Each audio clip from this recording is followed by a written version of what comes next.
Mimi naitwa Zinath Din. Hapa ni nyumbani. Shamba langu linaitwa Razak Fish Farm. Mbeleni ilikuwa inaitwa Tigoi Fish Farm. Nimefanya ukulima wa samaki huu kwa miaka 10. Huu ni mwaka wa 11. Ukulima wangu wa samaki nilianza na tilapia. Alafu baada ya kufanya tilapia kwa mwaka moja, nikaongezea catfish. Na kwa wakati huu, kwa miaka ambayo imepita kama 3, pia nimeongezea ornamental, haswa ile inaitwa goldfish. Nitasema nilianza na tilapia sababu ndio samaki sana ambaye inajulikana kwa upande huu wetu wa Kenya, Western Region. Na pia nikaonelea kuongezea catfish sababu catfish ni samaki ambaye inakuwa kwa haraka, kwa urahisi. Chakula chake unaweza bambanya hapa na pale, sio sana kama tilapia, na inakuwa haraka. Na kwa kulingana na kazi yangu yenye mimi nafanya ya value addition, catfish inanisaidia kwa ukuaji wake wa haraka, sababu ile kazi nafanya value addition natengeneza kutoka kwa nyama ya samaki ambaye ni fillet, na ni vigumu kupata fillet ya kutosheleza kazi mingi kwa tilapia, lakini kwa catfish inapatikana. Niliongezea pia ornamental sababu kibiashara wanasema unauza ama unafanya ile biashara haswa wateja wanahitaji. So nilipoona kulikuwa na umuhimu na wateja kuuliza kuhusu ornamental, ndio maana nikaanza kuiweka. Wakati nilipoanza, challenge ya kwanza ilikuwa kupata fingerlings, sababu tulipoanza fingerlings za kwanza tuliletewa, nafikiri nilisikia ilikuwa kutoka Uganda. Baada ya kukuza hiyo samaki kwa mwaka moja na ikawa tayari ya kuliwa, ikapatikana kuwa sasa kupata ingine ya kufuga tena ilikuwa ni vigumu. Ndio maanake tukaungana na wakulima kadhaa, haswa tulikuwa wakulima 4, na ndio tukaanzisha ukuzaji sasa wa fingerlings. So ilikuwa challenge ya kwanza, ilikuwa mkulima ndio aendelee. Baada ya kufuga crop ya kwanza, ni lazima awe na fingerlings, na ndio maana tukaanza kuzalisha. Challenge ya pili ambao iko mpaka wa sasa ni chakula.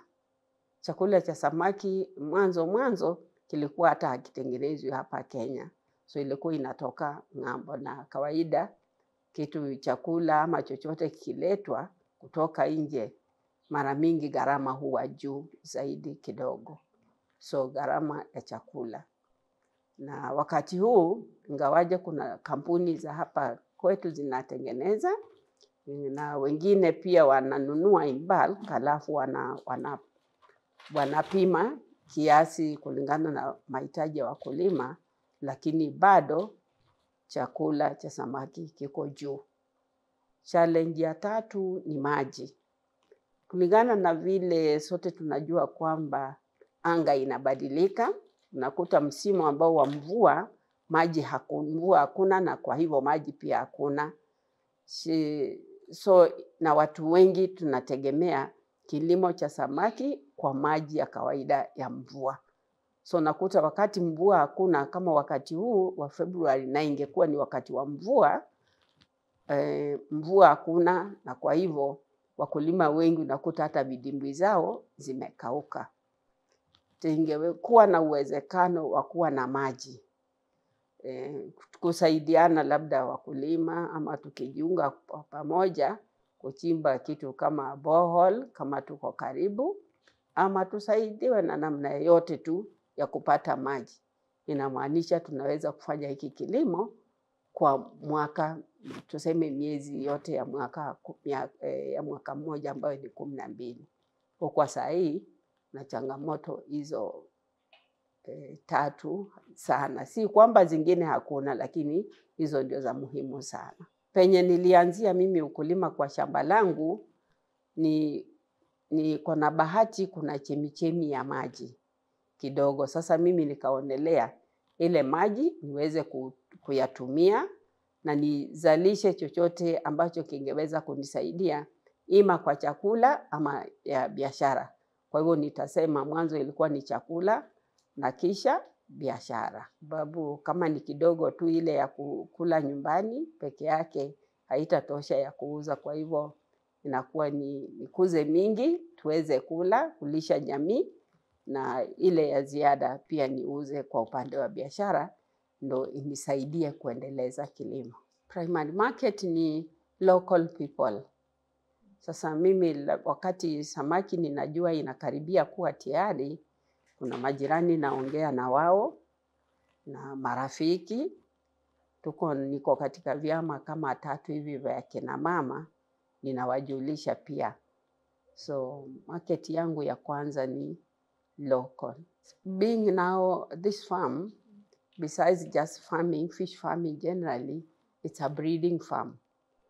So by breeding, ninauza fingerlings kwa wakulima binafsi, wakulima kwa vikundi na mashule pia. Hata kuna shule kama 2-3 ambazo mimi nafanya nazo kazi. Nimesaidiana nao hata kuchimba vidimbwi. Kuna shule hata yenye mimi mwenyewe nimejitolelea kuwachimbia vidimbwi 2, angalau hata ni vidogo, lakini mimi mwenyewe tu nilijitolelea.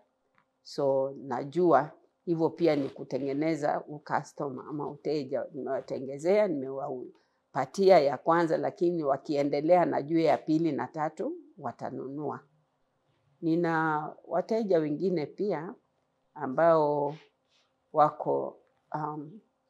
wako nje ya Vihiga County. Ninauza samaki zetu mpaka Nandi, tunauza Siaya na tunauza pia Kisumu. Haswa samaki tulipoanza, serikali ilianzisha na kuchimbia wakulima, ingawaje mimi nilikuwa nimechimba kidimbwi kidogo, lakini serikali ikanipanulia kidimbwi cha 300 meters square. Sasa kidimbwi kama hicho, the holding capacity huwa ni samaki 1,000. So 1,000 nitasema baada ya miezi 6-7 harvesting yangu niliona kama ilikuwa like 85%. Kwa navuna kwa 250 to 300 grams. Kwa kazi yote ile huwa nafanya, hata hiyo ni ukulima wa ng'ombe, wa mahindi, wa ndizi, I look at the whole value chain. Na katika hiyo value chain, sometimes unapata kuna gap pahali na labda wafanyabiashara wengine on that value chain hawajaona. So nionelea kama kuuza samaki mwenye nimevuna wa 200 grams, pale kwa kidimbwi labda ningeuza shilingi 100 ama 150. Na nikafikiria tu kama ninaweza ongeza manufaa juu yake kidogo na nipate shilingi 200 ama 250, ingekuwa bora sana kwangu. So nikafikiria hivyo. So value addition ya kwanza ninaosha samaki, kufanya gutting, scaling na kuiweka. Sasa kuiweka kwa freezer ama cooling facility, nikaanza hata kukaanga tu. Na nikikaanga na share na wakulima wengine on social media, na nikaona kama nianza kupata wateja mmoja. Mbali na hayo, nikapata kujua pia kuna watu wengine wangependa kula samaki na wanaogopa kuhandle mifupa. So I was like, naweza badilisha hii samaki niitengeze kwa chakula kingine, itabaki kuwa ni samaki na mtu akila atapata bado ile value ya samaki. Na niweze kuitengeza kwa chakula kingine tofauti. Na pia nikifanya hivyo nitapata pesa zaidi, kipato zaidi kwa yule labda samaki mmoja mwenye ningeuza shilingi 100 na nipate kuuza kama shilingi 300 hata 400. So manake nikafikiria hiyo. Kisha ya pili, kulima wangu training ya kwanza nilipata, nilisomeshwa na Trilateral Tilapia Corporation, ambapo ni serikali za nchi 3, Kenya, German na Israel. Na kwa hii farm nilikuwa napata wageni sana. So hata wakati mmoja nilitembelewa na ambassador wa German na Israel. Na nilikuwa najua wanakula vyakula vizuri kwa hoteli za kifahari.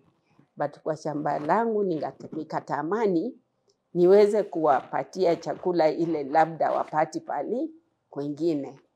So nikafikiria nishawahi kusikia mambo kuhusu na fish fingers, na nilikuwa nimefuga catfish niko nayo, na nikajaribu tu kadri ya uwezo wangu nikatengeza value addition piece ya kwanza kwangu ilikuwa fish fingers, nikafuatisha na samosa, na nikapata kuwa walipenda sana sana sana.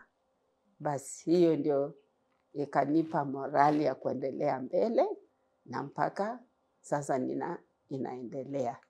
Sasa naendelea nikiongeza, nasoma pia kwa mitandao. Siku hizi mambo ya kusoma huko nje kwa mitandao ni mengi. Nafuatilia sana mimi vipindi za ukulima na upishi. So nikiona hata chakula ingine inapikwa ambayo si samaki, lakini ile njia imepikwa, na mimi na adopt hiyo njia ya kupika samaki. So napata pia, I've expanded my fish consumption boundaries. Yes.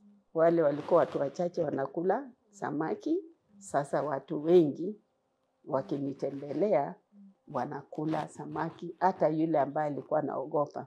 Na hata wengine naweza hata kuwapakulia samaki in the value added products, na ale ashibe bila kujua alikuwa anakula samaki. Almuhimu mimi najua haina madhara, na baadaye nitaweza kumuuliza, najua ulikuwa unakula nini? Hata hajui, lakini anasema tu ilikuwa chakula tamu. So kwangu samaki ni chakula mzuri. Hata hiyo ilinifanya nimepata award 2015. Niliparticipate kwa competition ya East and Central Africa and the Caribbean, and I was number 1. I got an award. And the 2016 National Women Farmers Award, I was number 2 nationally. And that earned me 2 trips. 1 trip to Germany and 1 trip to Israel. Sponsored fully by the German country and by the Israel also. They were excited about my work. Recently also, December last year, I participated in the World Professional Fish Conference in Egypt. I do fish fingers, fish kebabs, fish pizza, fish samosas, fish egg patties, fish egg pancakes. The list is long. I say 100 plus 1. Naturally, I love cooking. I've not trained, no formal training as a professional cook, but I just love cooking, and therefore trying on each and everything. And like I said, I watch a lot of that cookery lessons or excursions on TV. So mostly they are not cooking, they are not doing on fish. They do on other foods. So for me, I get that information and I translate it to fish. And like I said, I feel that expands my fish eating horizon. My grandchildren are my first clients. Yes, they love fish. I feed them on fish. Yes, I send them fish to Nairobi from here. And I always try, make it a point that when I have visitors, unlikely of what the Luyas do, it is chicken. For this farm, it is fish. So challenges in value addition, like I didn't have proper information. And then the market, like I don't have how I wish I can have an outlet that I'll just say fish. the equipment, because to do good products, we need proper equipment. As we speak, I've already contacted Kirdi. I want to be incubated by Kirdi, and if properly to be certified by KEBS, so that I can be able to get my products to the markets. But the fees they were talking about, it was just like, oh, can I really afford it for now? But how I wish to do it, that I would wish my products to get to the proper market with proper certification. So that's still a challenge for me. So I'm thinking of packaging properly, and which means I need to have the right equipment. I have the information on how to do, but the right equipment and a proper kitchen to do proper packaging for the outside market. So far, I'm not doing very often. So how I wish I can do it very often. So I'm just still doing it through friends. Like if a friend has a function, I talk to them like to introduce fish on their menu. And that is how I yearn for proper packaging. You see, if I have the equipment to do proper packaging, it means I can have a product to present to somebody and say, this is what I have. For anything to sell, you must have a properly packaged sample. And like I said, I've approached Kirdi. They are able to incubate anyone wanting that to be done, but at a very high fee. Otherwise, it's just in this place like this, shows like this. I've exhibited in Kisumu, I've exhibited in Kakamega, and I think in Vihiga I have also done. And when I get visitors like you've come today, and I must say also I'm so happy ABDP have given me a platform to be able to display my products when they have their officers training. But how I would wish to have much more than that. My production volume would have been affected, or they keep being affected, because I'm like, when I take the fish from the farmers, then there's going to arise a situation where they'll come back to buy the fingerlings. So I stay in the market by selling and getting back from them, supporting them to sell. So when whatever I buy from them, I add value. So I feel it's good both for the farmers, for this farm as well. My highest level of education is Form 4 level of 1977. But of course, with very many trainings, farmer trainings. Yes. I'm going to celebrate 70 years April this year. I'm happy about it. I'm a mother of 2, a grandmother of 5. I have 4 permanent employees on this farm, and others we call upon them as and when there is extra work to be done. My future plans for fish farming, I wish to grow this farm to a level where,